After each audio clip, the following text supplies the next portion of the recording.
Jamais je n'aurais imaginé qu'une seule nuit puisse anéantir des années de ma vie. Il était 4 heures du matin lorsque je me suis retrouvée pieds nus dans le couloir, agrippant mon sac à main tandis que Romain, l'homme que j'avais autrefois aimé, me hurlait dessus avec une fureur que je ne lui avais jamais connue. « Où crois-tu que tu vas avec mon argent ?» a-t-il beuglé, de la salive s'échappant de ses lèvres. « Va donc gagner le tien, parasite !» Madame Bernard, ma belle-mère, se tenait derrière lui avec une expression de satisfaction à peine dissimulée. Mon crime avait été de la défier ce jour-là. J'avais refusé d'annuler une réunion de travail importante pour lui préparer le dîner. Ce simple acte d'autodétermination avait suffi à déchaîner l'enfer. J'ai tourné les talons et j'ai marché dans l'obscurité, tremblante. Le froid des rues de Lyon ne me faisait pas aussi mal que ces paroles. Je n'ai même pas pleuré tout de suite. Je ressentais une sorte d'engourdissement, comme si mon corps avait éteint tous les systèmes non essentiels pour me maintenir en vie. J'ai marché plusieurs rues sans but, n'entendant que le bruit de mes pas sur le pavé et les battements de mon cœur résonnant dans mes oreilles. La place des terreaux était déserte à cette heure. Je me suis assise sur un banc face à la cathédrale Saint-Jean, et c'est alors que les larmes sont enfin arrivées. Ce n'était pas tant l'humiliation qui me tourmentait, mais la clarté soudaine. Pendant des années, j'avais fait taire ma propre voix pour préserver un mariage construit sur des conditions. Je m'étais faite si petite pour maintenir la paix, que je peinais à me reconnaître. Cette nuit-là, sous les étoiles lyonnaises, je me suis fait une promesse. Plus jamais je ne mendirai une place dans la vie de quelqu'un d'autre. Je réclamerai la mienne. L'aube m'a trouvée encore assise sur ce banc, les yeux gonflés et l'âme à vif. Les premières lueurs illuminaient les toits de la ville, tandis que les balayeurs commençaient leur routine quotidienne. Je me sentais comme une étrangère dans ma propre ville, comme si le Lyon que je connaissais s'était transformé pendant la nuit en un lieu méconnaissable. J'ai sorti mon téléphone. J'avais 15 appels manqués de Romain. Aucun message d'excuse, seulement des menaces voilées sur ce qui m'attendait si je ne revenais pas. Je l'ai éteint. Je ne pouvais pas rentrer à la maison, pas après ce qui s'était passé. La réalité de ma situation m'a frappée comme une vague froide. 32 ans, sans emploi fixe depuis 2 ans, sans économie propre car tout était sur un compte joint qu'il contrôlait, et maintenant, sans toit. Les rues commençaient à se remplir de gens qui allaient travailler. Des personnes avec un but, une destination, des vies ordonnées. Je me sentais invisible parmi elles, comme un fantôme errant sans but ni appartenance. Comment avais-je permis que ma vie se réduise à cela? La réponse était aussi simple que douloureuse. Petit à petit, concession après concession, silence après silence. Je me suis souvenu comment tout avait commencé. Romain était charmant au début, toujours plein de cadeaux et de mots doux. Sa mère, en revanche, n'a jamais caché sa désapprobation. Une simple secrétaire n'est pas suffisante pour mon fils, l'ai-je entendu dire une fois. Mais il m'avait défendu alors. Quand est-ce que ça a changé? Était-ce progressif? Ou cela a-t-il toujours été là, attendant le bon moment pour montrer son vrai visage? Mon estomac a gargouillé, me rappelant que je n'avais pas mangé depuis le dîner de la veille. Un dîner que j'avais préparé pour plaire à Madame Bernard, qui avait critiqué le sel, la cuisson et même la présentation des plats. Romain était resté silencieux, comme toujours quand sa mère parlait. Ce silence complice me paraissait maintenant plus violent que les cris de cette nuit. Avec les quelques pièces que j'avais dans ma poche, j'ai acheté un café dans un bistrot voisin. La serveuse, une femme plus âgée aux yeux bienveillants, a dû remarquer quelque chose dans mon expression. « Ça va, ma petite ?» a-t-elle demandé en me servant. J'ai hoché la tête automatiquement, mais mes yeux m'ont trahi. « Si vous avez besoin d'utiliser les toilettes pour vous rafraîchir, c'est au fond. » a-t-elle ajouté à voix basse en désignant le fond de la salle. « Prenez votre temps. » Ce petit geste de gentillesse a failli me faire fondre en larmes à nouveau. Dans les toilettes, je me suis regardée dans le miroir pour la première fois depuis que j'avais quitté la maison. J'avais le maquillage qui avait coulé, les cheveux en désordre, et une expression que je ne reconnaissais pas sur mon propre visage. C'était le visage de quelqu'un qui avait touché le fond. Je me suis lavée comme j'ai pu, et j'ai essayé d'arranger mon apparence. Pendant ce temps, je pensais à mes options. Je n'avais pas de famille à Lyon. Mes parents étaient décédés des années auparavant, et ma sœur vivait à Marseille avec sa propre famille. Nous ne nous étions pas parlé depuis des mois, un autre des effets secondaires de mon mariage. Romain trouvait toujours des excuses pour m'empêcher de leur rendre visite ou de les faire venir. Alors j'ai pensé à Chloé, mon ancienne collègue au cabinet d'avocat où j'avais travaillé avant de me marier. Nous avions été proches, mais comme tant d'autres amitiés, la nôtre s'était estompée progressivement après mon mariage. M'aiderait-elle maintenant? Je n'avais pas beaucoup d'alternatives. Avec le téléphone prêté par la serveuse, je l'ai appelé. Il a sonné 3 fois avant que sa voix endormie ne réponde. « Allô? Chloé, c'est Alice. Pardonne-moi de t'appeler si tôt, mais ma voix s'est brisée. » Il y a eu un silence, puis son ton a complètement changé. « Alice? Qu'est-ce qui se passe? Tu vas bien ?» Les mots sont sortis pêle-mêle, entrecoupés de sanglots que je ne pouvais pas contenir. Je lui en ai dit assez pour qu'elle comprenne la gravité de la situation. « Où es-tu » a-t-elle demandé sans hésiter. Je lui ai donné le nom du café. « Reste là.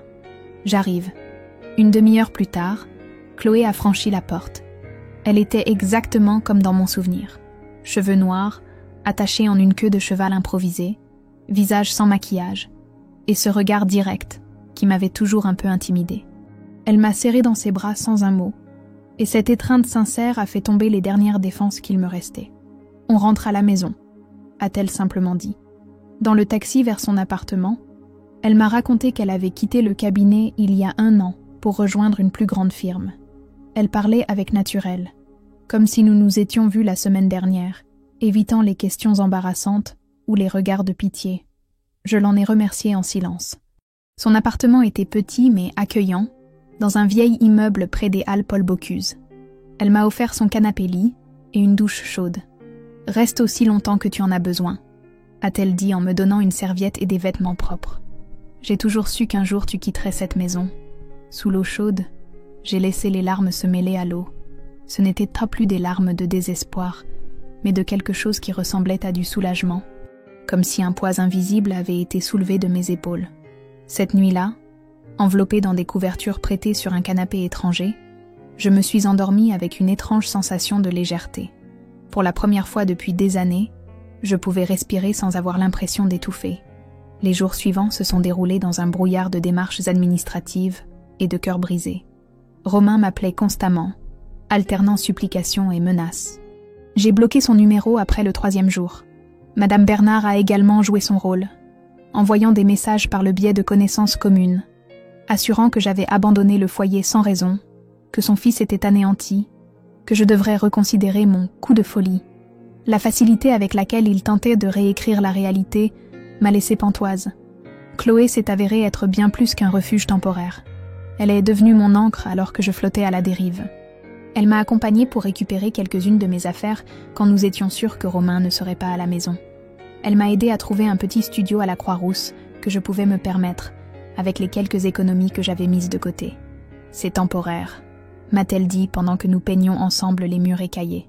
« Bientôt, tu seras dans un meilleur endroit. » Le matin, je pleurais sous la douche, et l'après-midi, je mettais à jour mon CV. J'avais quitté mon travail au cabinet Moreau & Associés 2 ans plus tôt, lorsque Romain avait insisté pour que je le fasse. « La place d'une femme est à la maison », répétait sa mère comme un mantra, et il faisait écho à ses paroles. Mais avant cela, j'avais été compétente, respectée. J'avais encore des contacts, et plus important encore, j'avais encore des compétences. J'étais déterminée à me reconstruire, non seulement pour survivre, mais par dignité. Un après-midi, en attendant une réponse à une candidature, je me suis retrouvée à fouiller dans une boîte de vieilles photos que j'avais réussi à sauver. J'en ai trouvé une de ma remise de diplôme. Je souriais largement à l'appareil, mon diplôme à la main et le monde devant moi. Cette fille sûre d'elle me semblait maintenant une étrangère. « Qui es-tu » ai-je murmuré à la photographie. Il y avait une autre image qui m'a frappée encore plus fort. Moi, lors de mon premier jour chez Moreau & Associés, vêtue d'un tailleur que j'avais mis des mois à économiser pour acheter. Je me suis souvenu comment mes collègues me demandaient conseil, comment les avocats faisaient confiance à mon jugement pour organiser des dossiers compliqués. Je n'étais pas seulement la secrétaire de quelqu'un. J'étais Alice Dubois, la personne qui faisait tourner le département sans accroc. Peu à peu, le brouillard a commencé à se dissiper. Je me suis souvenu à quel point j'étais compétente, comment les gens venaient à me voir, pour prendre des décisions, pour demander des conseils. Je n'étais pas seulement la femme de quelqu'un. J'avais un nom, j'avais du potentiel, et maintenant, j'avais une motivation comme jamais auparavant. Un après-midi, après avoir envoyé plusieurs candidatures, Chloé m'a invitée à prendre un verre sur une terrasse près de la place de l'hôtel de ville. « J'ai des nouvelles », a-t-elle dit quand nous nous sommes assises. « J'ai parlé à Julien Moreau. Tu te souviens de lui ? Il est maintenant associé chez Durand & Lefebvre. » Bien sûr que je me souvenais de lui. Julien avait été un avocat junior quand je travaillais chez Moreau & Associés.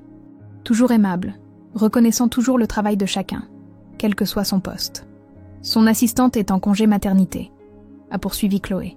Ils ont besoin de quelqu'un de confiance pour quelques mois. Je lui ai parlé de toi. Je suis restée sans voix.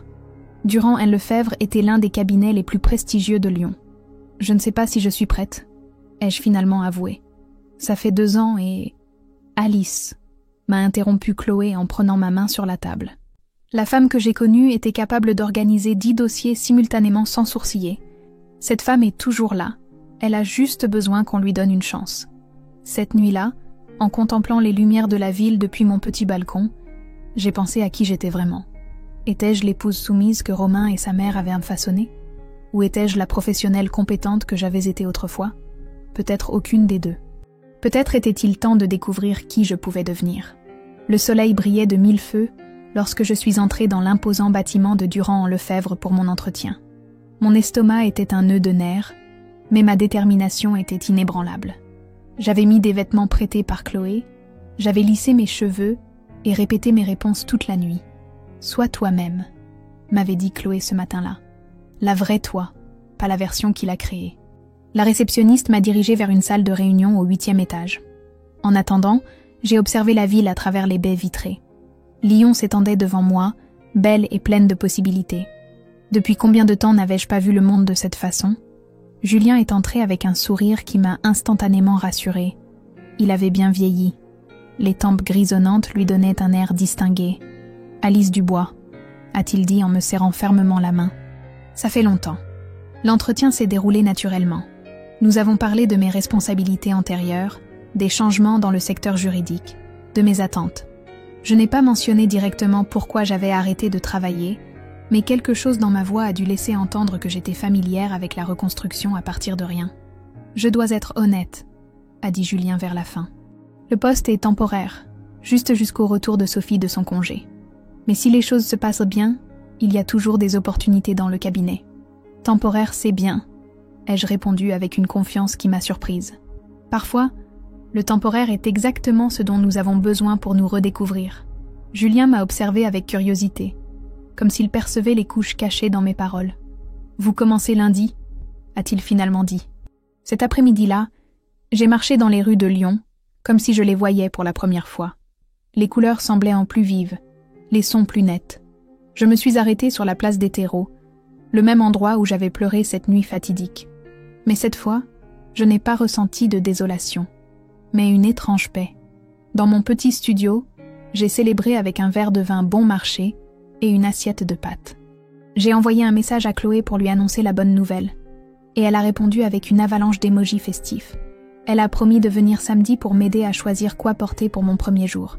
Cette nuit-là, en me préparant à dormir, je me suis arrêtée devant le miroir de la salle de bain. J'ai vu une femme différente de celle qui s'était regardée dans le miroir de ce café des semaines auparavant. Ce n'était pas la même non plus que celle de la photo de remise de diplôme. C'était quelqu'un de nouveau, avec des cicatrices invisibles, mais avec une détermination qu'elle n'avait jamais possédée auparavant. « Bonjour », ai-je murmuré à mon reflet, enchantée de faire ta connaissance. Le week-end a passé à toute vitesse. Chloé a tenu sa promesse et est venue avec du café et des viennoiseries de la boulangerie du coin. Nous avons passé en revue ma maigre garde-robe et sélectionné plusieurs tenues pour la semaine. Elle a aussi apporté un petit cadeau, un élégant agenda avec mes initiales gravées. « Pour que tu organises ta nouvelle vie », a-t-elle dit avec un sourire. Le dimanche soir, j'ai à peine dormi. L'anxiété et l'excitation se mélangeaient à parts égales. Et si je n'étais pas à la hauteur ? Et si j'avais oublié comment être professionnelle ? Et si Romain interférait d'une manière ou d'une autre ? Cette dernière pensée m'a paralysée un instant. Je ne lui avais pas dit où je travaillerais, mais Lyon n'était pas si grande. Il pourrait finir par l'apprendre. Viendrait-il causer des problèmes ? J'ai respiré profondément, me souvenant des mots de l'avocate que Chloé m'avait présentée pour me conseiller sur ma situation. Vous avez le droit de refaire votre vie. S'il vous harcèle, il y a des recours légaux que nous pouvons utiliser. Lundi matin, je me suis levée avant que le réveil ne sonne. Je me suis habillée avec soin. Jupe noire, chemisier bleu clair, chaussures confortables mais élégantes. Je me suis maquillée légèrement, juste assez pour me sentir présentable. Les cheveux attachés en un chignon simple. Prête. Le trajet en métro a été comme un voyage dans le temps. Combien de fois avais-je fait ce même parcours des années auparavant, l'esprit occupé par des listes de tâches et de choses à faire. Aujourd'hui, mon esprit était concentré sur un seul objectif, me prouver à moi-même que je pouvais le faire.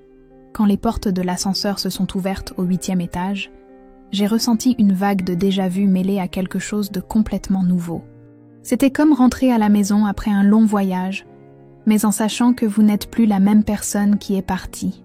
Julien m'a présenté à l'équipe. Avocat, stagiaire, personnel administratif, tous étaient aimables, professionnels. Il m'a montré mon bureau, m'a expliqué les systèmes informatiques qu'ils utilisaient, m'a initié aux dossiers les plus urgents. Des questions ? M'a-t-il demandé après l'introduction. J'ai regardé autour de moi, les piles de documents ordonnés, l'ordinateur attendant d'être utilisé, l'agenda vide prêt à se remplir d'engagement et de responsabilités. « Je suis prête à commencer », ai-je répondu. Et pour la première fois depuis longtemps, je l'étais vraiment. Cela faisait 3 semaines que je travaillais chez Durand & Lefebvre, quand quelque chose s'est produit qui allait changer le cours de ma vie professionnelle. Un matin, alors que j'organisais l'agenda des réunions, j'ai entendu Julien parler avec Hélène Durand, l'associée principale. « Nous avons besoin de quelqu'un pour s'occuper du dossier Flaubert », disait Julien. « C'est complexe, et ça demande une discrétion absolue. As-tu pensé à Patricia ?» suggéra Hélène. « Elle est débordée avec le dossier Ripoll. De plus, cela nécessite quelqu'un avec de l'expérience en documentation commerciale. » Je suis restée immobile, le stylo suspendu au-dessus du papier. La documentation commerciale avait été ma spécialité chez Moreau & Associés. Quand Julien est retourné à son bureau, j'ai pris une profonde inspiration et j'ai frappé à sa porte. « Excusez-moi, Julien, je ne voulais pas écouter, mais... » ai-je commencé, nerveuse. « Si vous avez besoin d'aide avec la documentation commerciale, j'ai de l'expérience dans ce domaine. » Julien m'a regardé, surpris. « Vraiment ?» Je lui ai parlé des cas que j'avais gérés dans mon travail précédent. Comment j'avais organisé des systèmes d'archivage pour faciliter les audits, mon expérience avec les contrats internationaux. « Alice, cela dépasse vos responsabilités actuelles, » a dit Julien, pensif. « Je sais, mais je peux le gérer. Je peux m'occuper de mes tâches habituelles et consacrer du temps supplémentaire à ce projet. » Julien m'a observé pendant un long moment. Laissez-moi en parler à Hélène. Le lendemain, on m'a appelée dans la salle de réunion. Hélène Durand était une femme imposante. Cheveux gris courts, tailleur impeccable, regard perçant. Je me suis sentie intimidée, mais je suis restée ferme. « Julien me dit que vous avez de l'expérience en documentation commerciale », a-t-elle dit sans préambule. « Oui, j'ai travaillé sur plusieurs cas importants chez Moreau & Associés. Pourquoi avez-vous quitté ce travail ?» La question m'a prise par surprise. Je n'étais pas prête à parler de ma vie personnelle dans ce contexte. « Pour des raisons familiales », ai-je répondu laconiquement. Mais maintenant, je suis entièrement disponible et motivée. Hélène et Julien ont échangé un regard. « Le dossier Flaubert est confidentiel », a dit Hélène. « Il implique de possibles irrégularités dans la fusion de 2 entreprises importantes. Nous devons examiner des milliers de documents à la recherche d'écarts. Je comprends. Ce n'est pas un travail glamour, a prévenu Julien. Les meilleurs travaux le sont rarement, ai-je répondu avec une assurance qui m'a surprise moi-même. Hélène a esquissé quelque chose qui ressemblait à un sourire. Vous aurez accès à un bureau séparé. Vous travaillerez directement avec nous sur ce projet, en plus de maintenir vos responsabilités actuelles. La compensation sera ajustée, bien sûr. Je suis sortie de cette réunion en flottant. Ce n'était pas seulement une promotion temporaire. C'était une occasion de prouver ce que je valais, d'utiliser des compétences que j'avais laissées en sommeil pendant des années. Ce soir-là, j'ai appelé Chloé pour lui raconter. « Le dossier Flaubert ?» s'est-elle exclamée. « C'est énorme. Ça a fait la une de tous les journaux économiques. »« Vraiment ? Alice, tu ne lis pas les nouvelles ? Le groupe Flaubert a fusionné avec Bâtiment Fournier il y a 6 mois. Il y a des rumeurs d'irrégularités, de possibles fraudes fiscales. S'ils enquêtent, c'est qu'il y a quelque chose de gros. » J'ai immédiatement cherché des informations sur Internet. Effectivement, la fusion avait fait les gros titres. Les 2 entreprises étaient des poids lourds du secteur immobilier lyonnais. S'il y avait des irrégularités, et que Durand et Lefebvre le prouvaient, ce serait une affaire historique. Le lendemain, je me suis installée dans le bureau à signer. Il était petit, mais avait une vue sur la ville, et plus important encore, une porte que je pouvais fermer. On m'a donné des boîtes et des boîtes de documents, l'accès à des bases de données confidentielles, et une liste de ce que je devais chercher. Des écarts de date, des signatures dupliquées, des transferts inhabituels. Les jours suivants ont été épuisants mais stimulants. J'arrivais tôt pour m'occuper de mes tâches régulières et je restais tard pour examiner les documents du dossier Flaubert. J'ai créé un système de codage par couleur pour classer les irrégularités potentielles. J'ai développé une base de données pour croiser les informations de différentes sources.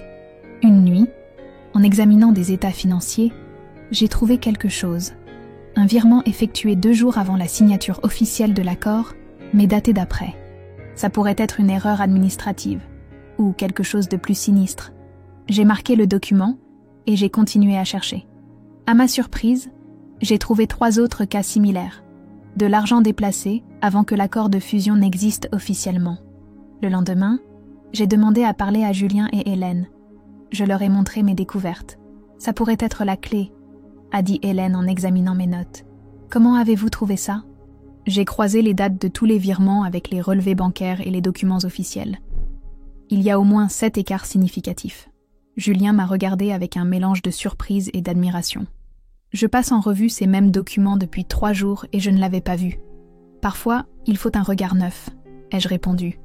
Ou un regard extrêmement méticuleux, a ajouté Hélène.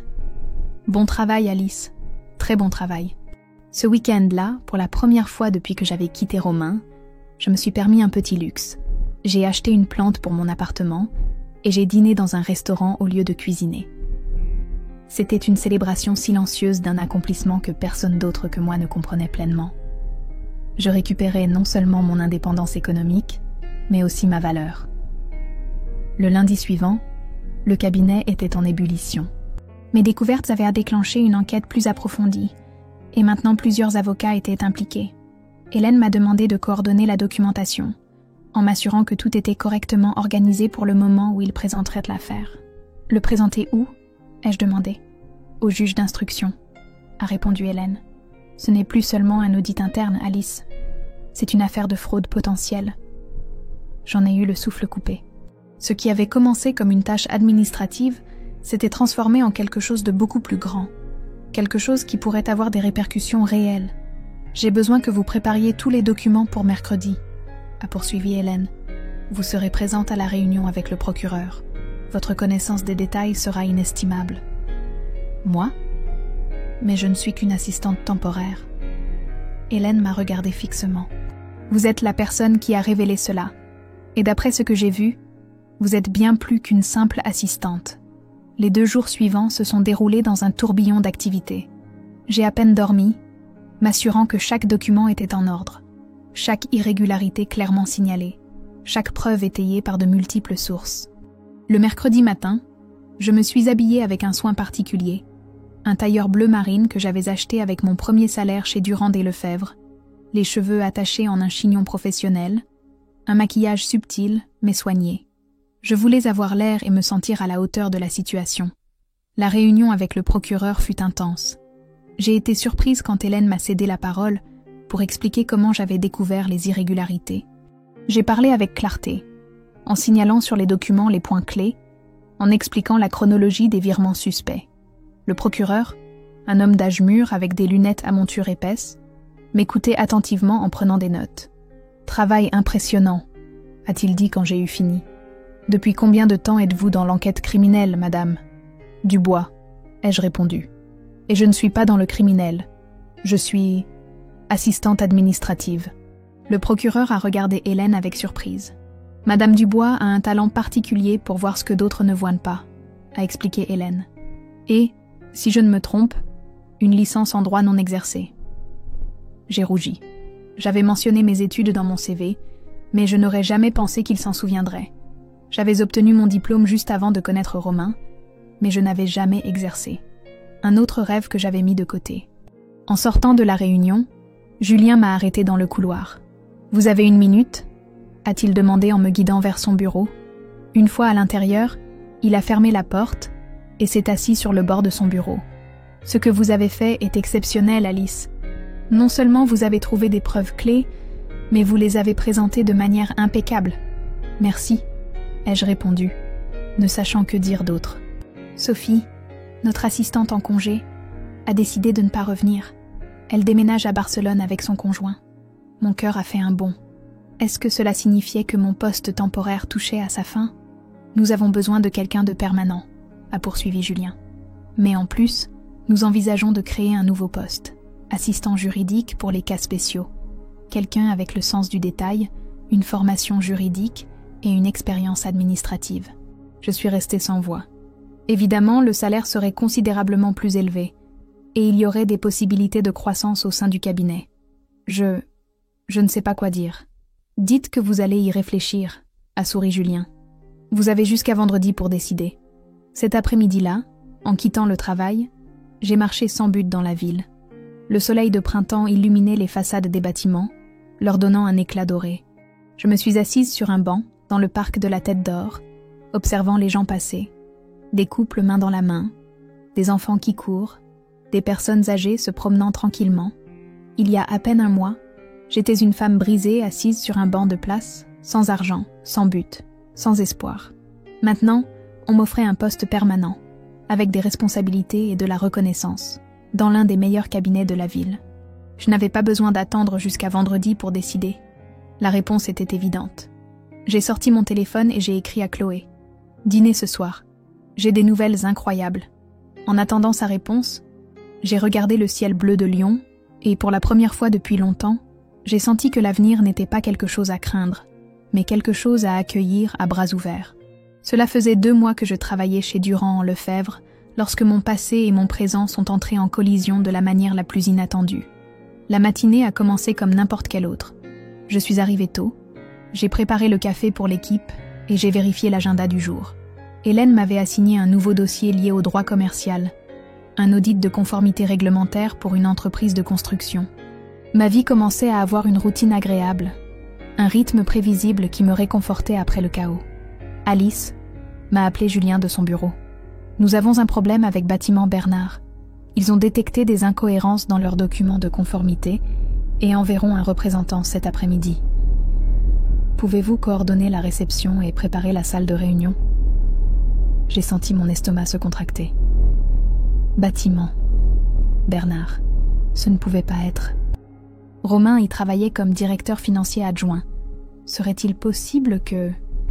Non, ils enverraient sûrement un avocat de l'entreprise, ou peut-être le directeur juridique. Bien sûr, ai-je répondu en gardant mon sang-froid. À quelle heure arrivera le représentant ? À 16h. C'est important, Alice. Ce client représente près de 8% de nos revenus annuels. J'ai passé le reste de la matinée à organiser des documents et à préparer la salle, en essayant de ne pas penser à la possibilité que ce soit Romain qui franchisse ses portes. Je me répétais que Lyon était une grande ville, que Bâtiment Bernard avait des centaines d'employés, que les probabilités étaient minimes. À 15h50, mon téléphone a sonné. C'était la réception. Madame Dubois, le représentant de Bâtiment Bernard est arrivé. Merci, Carmen. Pourriez-vous me dire son nom, s'il vous plaît ? Il y eut une pause. Monsieur Romain Bernard. Le monde s'est arrêté un instant. Mon ex-mari était dans le bâtiment. Bernard ? Était-il un parent du propriétaire ? Il ne me l'avait jamais mentionné, bien que cela ne me surprenne pas. Romain avait toujours été sélectif avec les informations qu'il partageait. Madame Dubois ? Vous êtes toujours là ? Oui, Carmen. Dites-lui, s'il vous plaît, que quelqu'un va descendre dans un instant. J'ai raccroché et j'ai respiré profondément. J'aurais pu envoyer n'importe quel assistant pour le recevoir, mais quelque chose en moi s'est rebellé contre cette idée. Je n'allais pas me cacher. C'était ma vie maintenant, mon espace. Je ne permettrais pas que sa présence me perturbe. Je me suis regardée dans le reflet de la fenêtre, tailleur gris, cheveux attachés en un chignon professionnel, maquillage discret mais soigné. Je n'étais plus la femme effrayée qui avait quitté notre maison au milieu de la nuit. J'étais une professionnelle respectée dans un cabinet prestigieux. Je suis descendue dans le hall d'un pas ferme. Et il était là, dos à moi, regardant par les baies vitrées. Le même air arrogant, le même costume cher, la même posture qui criait « Le monde m'appartient ». Mon cœur s'est accéléré, mais pas de nostalgie, plutôt d'un étrange mélange d'indignation et de pouvoir nouvellement découvert. « Monsieur Bernard », ai-je dit d'une voix claire. Romain s'est retourné, et la transformation sur son visage a été instantanée. La confiance s'est évaporée. Ses lèvres se sont entr'ouvertes. Mais aucun mot n'est sorti. Il était visiblement sous le choc, comme s'il avait vu un fantôme. « Alice ?» a-t-il finalement réussi à articuler. Je suis restée professionnelle, imperturbable. Veuillez me suivre jusqu'à la salle de réunion. Il a marché derrière moi en silence complet. Je pouvais sentir son regard sur mon dos, presque entendre les questions qui se bousculaient dans son esprit. Dans l'ascenseur, il a essayé de parler. « Je ne savais pas que tu travaillais ici. Les représentants de Durand et Lefebvre vous attendent, » l'ai-je interrompu. L'affaire est assez sérieuse. Quand nous sommes arrivés à la salle de réunion, Hélène et Julien étaient déjà là. Je leur ai présenté Romain sans aucune indication que je le connaissais personnellement. S'ils ont remarqué une quelconque tension, ils ont été assez professionnels pour ne pas le mentionner. « Monsieur Bernard », a commencé Hélène, « nous avons détecté de graves irrégularités dans les documents de conformité de votre entreprise. » J'ai tendu un dossier à Romain. Nos doigts se sont brièvement effleurés, et j'ai ressenti un frisson qui n'avait rien à voir avec l'affection. C'était comme toucher un chapitre clos de ma vie. « Ce sont des incohérences dans les permis de construire du projet Alameda », a poursuivi Hélène. « Des dates modifiées, des permis dupliqués, des signatures qui ne correspondent pas aux registres officiels. » J'ai observé Romain pendant qu'il examinait les documents. Son visage a progressivement pâli. J'ai reconnu cette expression. C'était la même qu'il prenait quand sa mère le réprimandait. « C'est inattendu », a-t-il balbutié. « Je vais devoir consulter notre service juridique. Je vous recommanderais de le faire rapidement, » a averti Julien. Ces irrégularités pourraient avoir des conséquences graves si elles parviennent aux oreilles de l'administration publique. La réunion a continué pendant encore 1 heure. Je prenais des notes méticuleusement, intervenant occasionnellement pour clarifier des détails techniques. Chaque fois que je parlais, je sentais le regard incrédule de Romain. L'homme qui m'avait un jour crié d'aller gagner mon propre argent me voyait maintenant dans mon élément, compétente et respectée. Quand la réunion s'est terminée, Hélène m'a demandé de raccompagner Romain à la sortie. « Assurez-vous qu'il ait des copies de tous les documents pertinents », a-t-elle ajouté. Dans l'ascenseur, le silence était assourdissant. Finalement, Romain l'a rompu. « Tu as l'air différente. »« Je le suis », ai-je simplement répondu. « Ma mère demande de tes nouvelles. » Cette mention de sa mère m'a tendue, mais j'ai gardé mon sang-froid. « J'en doute. Les choses ne sont plus les mêmes depuis que tu es parti, » a-t-il continué. « La maison est vide. Je ne suis pas parti, Romain. Tu m'as mise à la porte en pleine nuit. Tu te souviens ?» Son visage s'est crispé. J'étais en colère. Je ne pensais pas clairement. Et ta mère? Était-elle aussi en colère quand elle me traitait d'inutile? Quand elle disait que je n'étais pas assez bien pour toi? Romain a baissé les yeux. Elle est comme ça. Tu la connais. Je la connais trop bien. Et toi aussi. Les portes de l'ascenseur se sont ouvertes dans le hall. Je lui ai tendu un dossier avec des copies des documents. Durand & Lefebvre attend votre réponse dans les 3 jours ouvrables, ai-je dit formellement. Après ce délai, nous serons obligés d'informer les autorités compétentes. Romain a pris le dossier, mais n'a pas bougé. On pourrait parler? À un autre moment, peut-être prendre un café? Je l'ai regardé droit dans les yeux, ces yeux qui m'avaient autrefois semblé chaleureux et que je voyais maintenant froids et calculateurs. Nous n'avons rien à nous dire, Romain. Cette partie de ma vie est terminée. Alice, s'il te plaît, les choses ont changé. J'ai changé. Moi aussi j'ai changé, ai-je répondu. Et je t'en remercie. Je n'aurais jamais découvert ma vraie valeur si tu ne m'avais pas montré à quel point tu me dévalorisais. Son visage s'est assombri. J'ai reconnu cette expression. C'était le prélude de sa colère. Mais elle ne me faisait plus peur. Je te suggère de te concentrer sur les problèmes de ton entreprise, ai-je ajouté en montrant le dossier. Ils sont assez graves. Il a fait un pas vers moi, baissant la voix. Tu as quelque chose à voir avec ça? C'est une sorte de vengeance?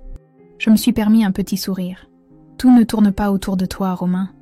Mais oui, c'est moi qui ai détecté les irrégularités, en faisant mon travail.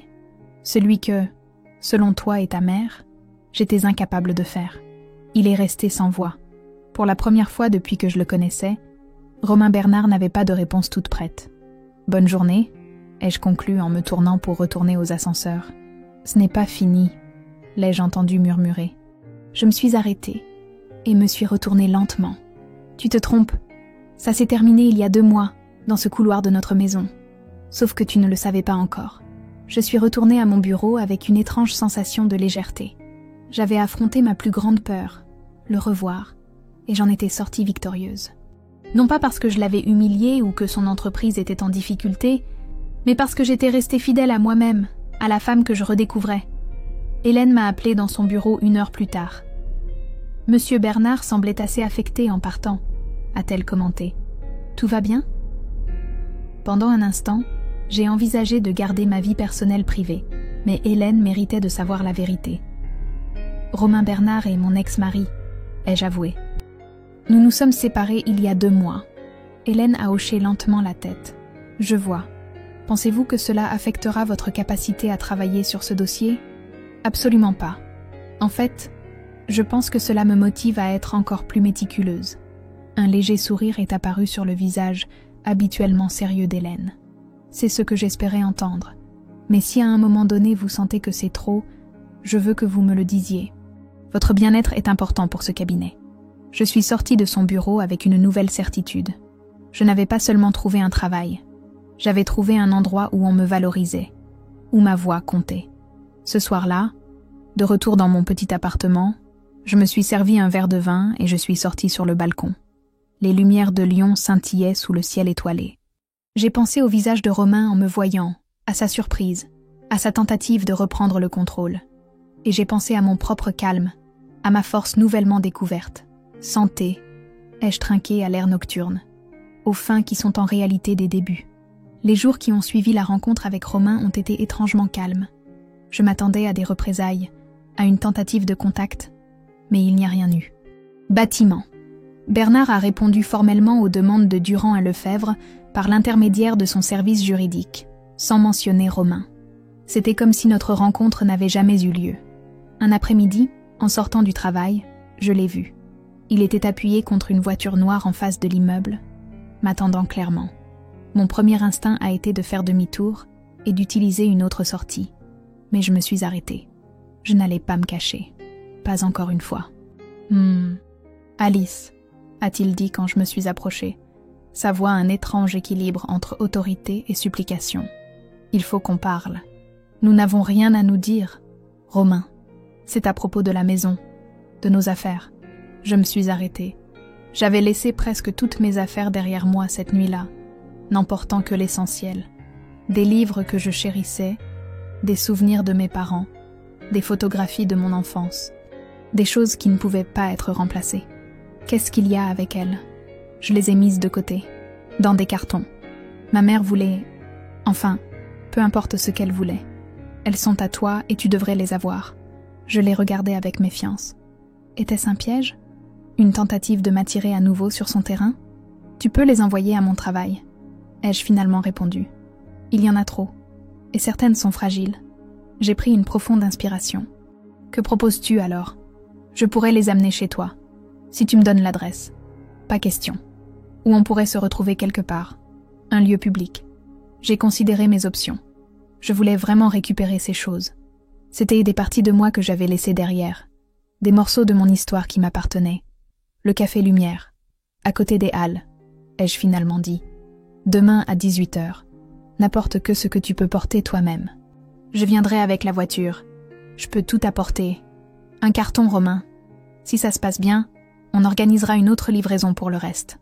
Sa mâchoire s'est crispée.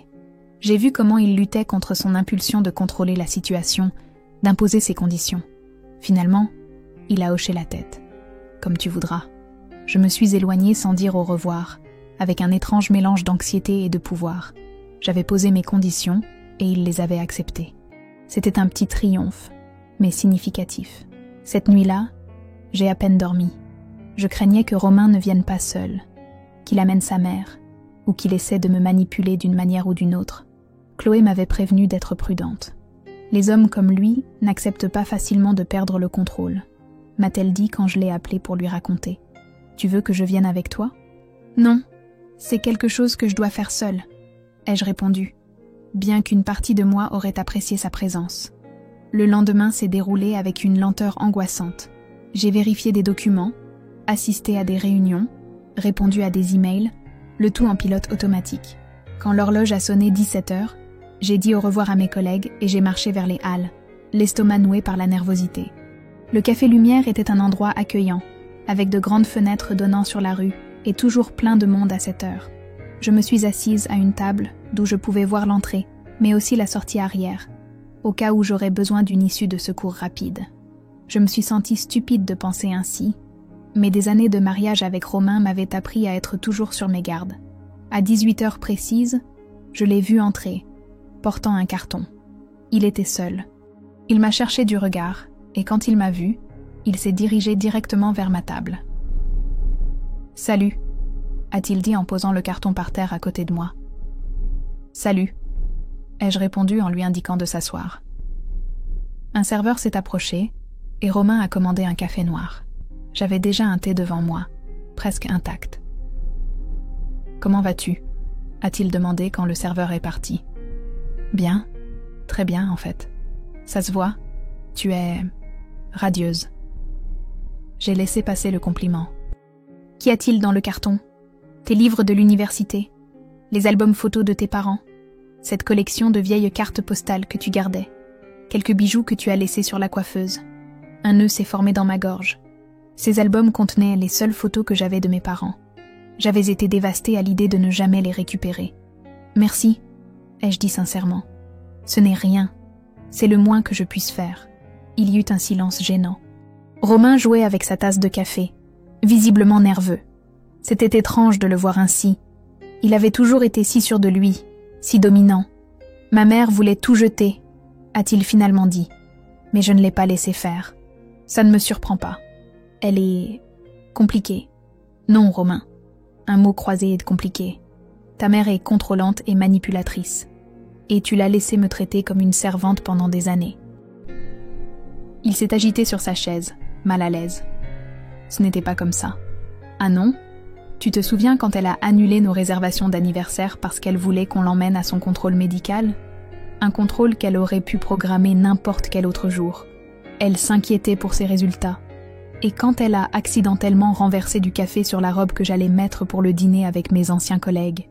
Les mêmes collègues qui m'ont maintenant donné une seconde chance ? Romain a baissé les yeux. Je ne me souviens pas de ça. Parce que tu as choisi de ne pas le voir. Tout comme tu as choisi de ne pas voir comment je me flétrissais année après année, devenant une ombre de moi-même. Je t'aimais, Alice. Non, Romain. Tu aimais l'idée de moi. La femme qui cuisinait, nettoyait et ne te contredisait jamais. La femme qui a renoncé à sa carrière parce que toi et ta mère avaient insisté. La femme qui a cessé d'exister pour que vous puissiez être heureux. Le serveur a apporté le café de Romain. J'ai attendu qu'il s'éloigne avant de continuer.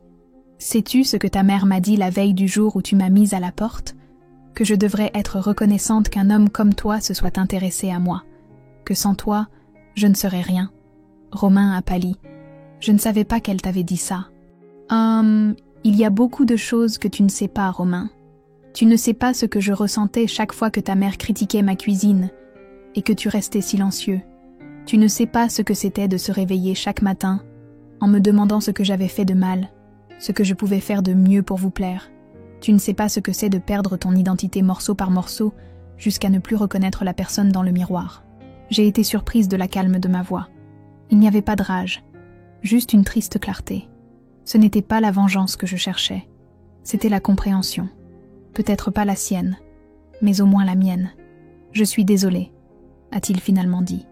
Vraiment désolée. Pourquoi es-tu désolée exactement ? Pour m'avoir mise à la porte en pleine nuit ? Pour avoir permis à ta mère de me traiter comme une ordure pendant des années ? Ou pour t'être rendu compte trop tard que tu avais une femme qui t'aimait vraiment malgré tout ? Romain n'a pas répondu immédiatement. Il semblait traiter mes paroles, les écouter vraiment, peut-être pour la première fois. Pour tout, a-t-il dit enfin. Pour avoir été un lâche. Pour ne pas avoir défendu ce que nous avions. Pour avoir laissé ma mère s'interposer. Ça sonne bien, Romain. Mais nous savons tous les deux que si ta mère t'appelait maintenant en exigeant que tu rentres à la maison, tu le ferais sans hésiter. Il a sorti son téléphone portable et l'a éteint, le posant sur la table. Tu te trompes. J'ai changé, Alice, Depuis que tu es parti, depuis que je t'ai mise à la porte, s'est-il corrigé. J'ai beaucoup réfléchi. À nous, à ma relation avec ma mère, à l'homme que je suis. Je l'ai regardé, sceptique. Et qu'as-tu découvert? Que je suis un désastre sans toi. Que ma mère ne m'a jamais vraiment aimée. Elle a seulement voulu me contrôler. Que j'ai perdu la seule chose authentique et bonne que j'avais dans ma vie parce que j'étais incapable de couper le cordon ombilical. Ces paroles semblaient sincères, mais j'avais déjà entendu des excuses auparavant. Des moments de prétendue clarté qui s'évanouissaient dès que sa mère entrait en scène. J'ai déménagé, a-t-il continué. J'ai mon propre appartement maintenant. Ma mère n'a pas la clé. Elle ne sait même pas où j'habite. Cela m'a surprise. Vraiment? Tout à fait sérieusement. Je ne lui ai pas parlé depuis 3 semaines. Pas après sa réaction quand je lui ai dit que j'allais te rendre tes affaires. Qu'a-t-elle dit? Des choses que je ne veux pas répéter.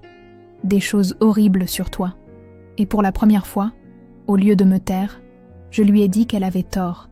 Que tu es une femme extraordinaire qui mérite bien plus que ce que je t'ai donné. Je ne savais pas quoi dire. Une partie de moi voulait le croire. Une autre partie, celle qui avait appris à se protéger, me mettait en garde. Pourquoi me racontes-tu tout ça? Ai-je finalement demandé. Parce que je veux que tu saches que je te comprends maintenant. Que je vois tout le mal que je t'ai fait. Que je te donne raison. Et qu'est-ce que tu attends de moi avec cette information? Romain a soupiré. Rien. Je n'attends rien. Je voulais juste que tu le saches. Pour la première fois depuis que je le connaissais, j'ai perçu une honnêteté authentique dans ses paroles. Il n'essayait pas de me manipuler ou de me reconquérir. Il voulait simplement que je sache qu'il me voyait, vraiment, peut-être pour la première fois. Merci pour mes affaires, ai-je dit en désignant la boîte. Pouvons-nous convenir d'une autre livraison pour la semaine prochaine? Même endroit, même heure. Bien sûr, j'apporterai ce que je peux. Il s'est levé, a laissé assez d'argent pour payer nos 2 consommations malgré ma protestation, et s'est arrêté un instant près de ma chaise. Tu es une femme incroyable, Alice. Tu l'as toujours été. C'est moi qui ai été incapable de le voir. Et sur ces mots, il est parti. Je l'ai regardé s'éloigner dans la rue, les épaules légèrement voûtées, son pas moins assuré que d'habitude. Je n'ai pas ressenti de pitié pour lui, mais pas de haine non plus. Juste une étrange paix. Ce soir-là, assise dans mon petit salon, j'ai ouvert le carton qu'il m'avait apporté. Les albums photos étaient intacts. J'ai passé des heures à les feuilleter, redécouvrant des visages et des moments que je craignais d'avoir perdus pour toujours. Sur l'une des photos, une version jeune de moi souriait à l'appareil le jour de ma remise de diplôme. Elle avait la même expression de confiance que je commençais maintenant à retrouver. « Te voilà », ai-je murmuré à la photographie. « Tu m'as manqué. » 1 an s'est écoulé depuis cette nuit où je suis sortie pieds nus dans la rue, le cœur brisé et l'âme en morceaux. 1 an depuis que j'ai décidé de me reconstruire, pièce par pièce, comme on restaure une précieuse mosaïque que quelqu'un a brisée. Aujourd'hui, j'ai mon propre appartement. Il n'est pas grand, mais il a une terrasse où je cultive des herbes aromatiques et des fleurs. Je cuisine pour moi, non pas parce que je dois le faire, mais parce que je le veux. Mes matinées sont remplies d'emails, de réunions et de rires. Je me suis fait des amis au cabinet, des gens qui apprécient mes opinions et respectent mon travail. Ce matin, Hélène m'a appelée dans son bureau. Je suis entrée avec confiance, ce qui aurait été impensable pour Alice d'il y a 1 an. « Asseyez-vous », m'a-t-elle dit en désignant la chaise en face de son bureau. « J'ai des nouvelles. Hélène n'a jamais été une femme à tourner autour du pot. Elle est directe, efficace et parfois intimidante, mais j'ai appris à apprécier sa franchise. D'une certaine manière, elle me rappelle la femme que je suis en train de devenir. Le dossier Flaubert est officiellement clos, a-t-elle annoncé. Le juge a rendu sa sentence ce matin. Amende de 2 millions d'euros et responsabilité pénale pour 3 dirigeants. J'ai souri. Cette affaire avait été mon baptême du feu chez Durand et Lefebvre, mon occasion de prouver ce que je valais. C'est une excellente nouvelle, ai-je répondu. En effet. Et une grande partie du mérite vous revient, Alice. Votre travail sur la documentation a été impeccable. Le procureur l'a spécifiquement mentionné dans ses conclusions. J'ai ressenti une vague de fierté. Ce n'était pas de la vanité. C'était la satisfaction de savoir que mon effort, ma méticulosité, mon intelligence avaient contribué à rendre justice. Merci, Hélène. Cela signifie beaucoup venant de vous. Ne me remerciez pas tout de suite, a-t-elle souri, chose rare chez elle, parce que j'ai une proposition à vous faire. Elle a sorti un dossier de son tiroir et me l'a tendu. À l'intérieur, il y avait un contrat. Julien et moi en avons discuté. Nous pensons qu'il est temps de formaliser votre situation au sein du cabinet. Nous voulons vous offrir un poste permanent d'assistante juridique senior, avec possibilité de promotion au rang de parajuriste d'ici 1 an, si vous obtenez la certification nécessaire. J'ai regardé le contrat, croyant à peine ce que je voyais. Le salaire était presque le double de ce que je gagnais actuellement. C'est... je ne sais pas quoi dire. Dites oui, a simplement répondu Hélène. Vous l'avez mérité. Je suis sortie de son bureau en flottant. Dans le couloir, j'ai croisé Julien, qui m'a fait un clin d'œil complice. Lui et Hélène avaient sûrement planifié cela ensemble, telle la machine juridique bien huilée qu'ils formaient. À mon bureau, j'ai regardé autour de moi. Cet endroit où j'étais arrivée tremblante de peur et d'insécurité il y a à peine 1 an. C'était maintenant mon espace, mon territoire. Les murs qui m'avaient autrefois paru intimidants me semblaient maintenant accueillants. Mon téléphone a vibré avec un message de Chloé. On déjeune ensemble aujourd'hui. J'ai quelque chose à te raconter. J'ai répondu par l'affirmative et j'ai continué mon travail, mais mon esprit vagabondait entre le passé et le présent, s'émerveillant de voir à quel point ma vie avait changé. À l'heure du déjeuner, j'ai trouvé Chloé qui m'attendait à notre café habituel, près du parc de la Tête d'Or. Elle m'a salué avec son enthousiasme caractéristique, me serrant dans ses bras comme si nous ne nous étions pas vus depuis des mois, bien que nous ayons dîné ensemble le week-end précédent. « Tu ne vas jamais croire ce qui s'est passé », s'est-elle exclamée avant même que je ne m'assoie. « Laisse-moi deviner. Charles t'a enfin demandé en mariage. » ai-je plaisanté, en parlant de son petit ami avec qui elle était depuis 5 ans. Mieux, on m'a offert un poste d'associé chez Miranda & Associés. J'ai presque sauté de ma chaise. « Chloé, c'est incroyable. » Miranda & Associés était l'un des cabinets les plus prestigieux de France, spécialisé en droit international. « Je sais, » a-t-elle souri largement. « C'est fou. Je vais devoir déménager à Paris, mais... » « Mais c'est l'opportunité de ta vie, » ai-je complété. « Exactement. Et tu viens me voir tous les mois, promis ? » ?»« Promis, » ai-je répondu en levant mon verre d'eau pour trinquer. Nous avons parlé pendant près d'1 heure de ces projets, de l'avenir, de la façon dont nos vies prenaient des directions qui semblaient impossibles il y a 1 an. Je n'ai pas mentionné ma propre bonne nouvelle. Aujourd'hui, c'était son moment de briller. En retournant au bureau, j'ai reçu un message inattendu. C'était Romain. « On peut se parler ? C'est important. » Au cours des derniers mois, nos interactions s'étaient limitées à des questions pratiques. La division des biens, les papiers du divorce, une affaire bancaire en suspens. Je l'avais vu changer, s'éloigner de l'influence de sa mère, assumer la responsabilité de ses actes. Nous n'avions plus parlé de réconciliation ou de sentiments. Nous savions tous les deux que ce pont était brûlé. « De quoi s'agit-il » ai-je répondu laconiquement. « Je préférerais te le dire en personne. Un café rapide après le travail ?» J'ai hésité. Une partie de ma transformation avait été d'apprendre à fixer des limites claires, à protéger ma paix mentale. Mais une autre partie, peut-être la plus sage, avait appris à ne pas craindre le passé. D'accord. Café Lumière à 18h. Le reste de l'après-midi a passé à toute vitesse entre les contrats à réviser et les appels à passer. À 18h moins le quart, j'ai rassemblé mes affaires et me suis dirigée vers le café où nous nous étions si souvent retrouvés au cours de la dernière année pour échanger des biens et signer des papiers. Romain était déjà là quand je suis arrivée, assis à notre table habituelle près de la fenêtre. Il avait l'air différent, plus mince, les cheveux plus courts, habillé de manière plus décontractée que dans mon souvenir.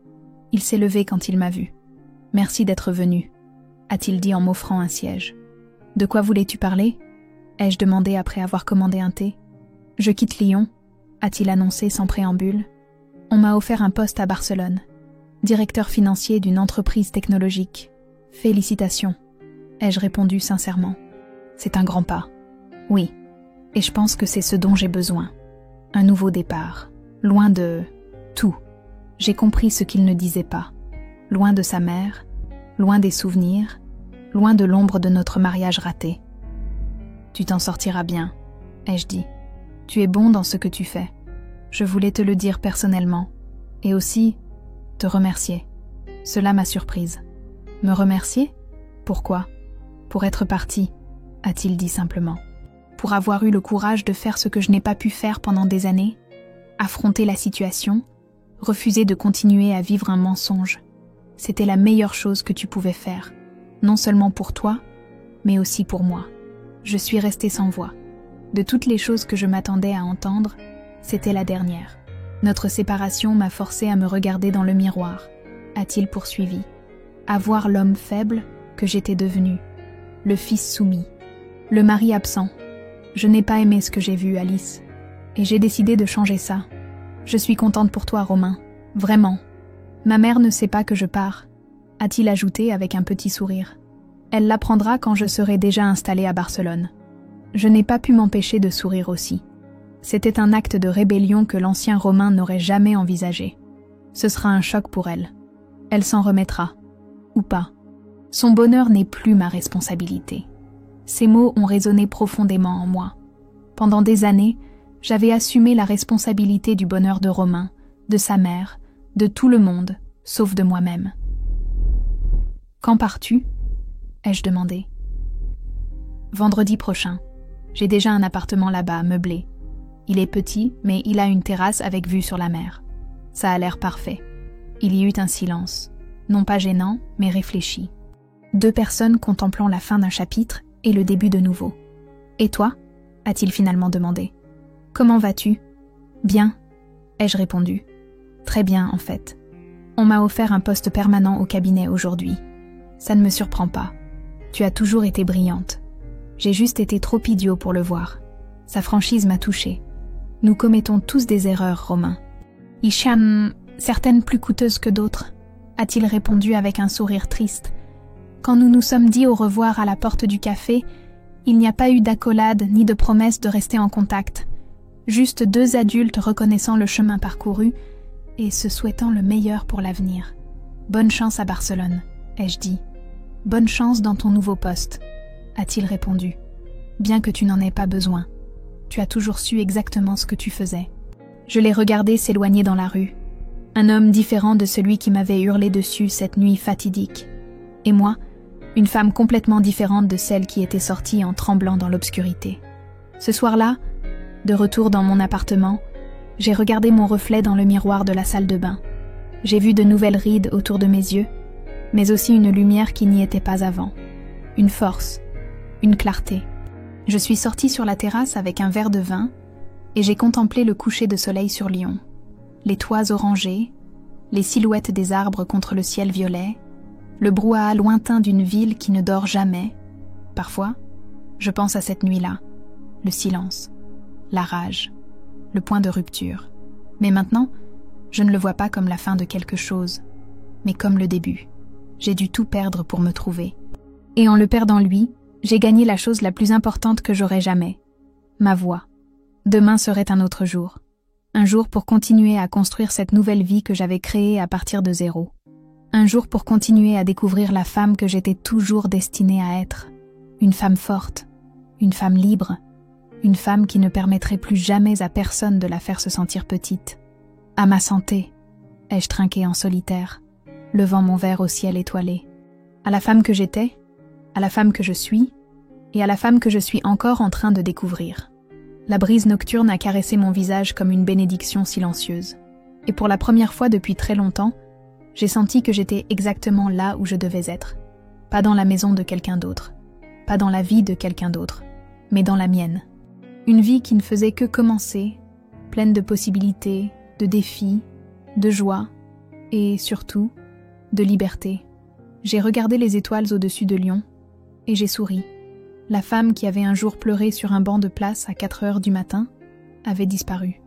À sa place, il y avait moi, Alice Dubois, survivante, battante, renaissant de ses propres cendres comme un phénix déterminé à voler plus haut que jamais. Et je volerai. Oh oui, je volerai.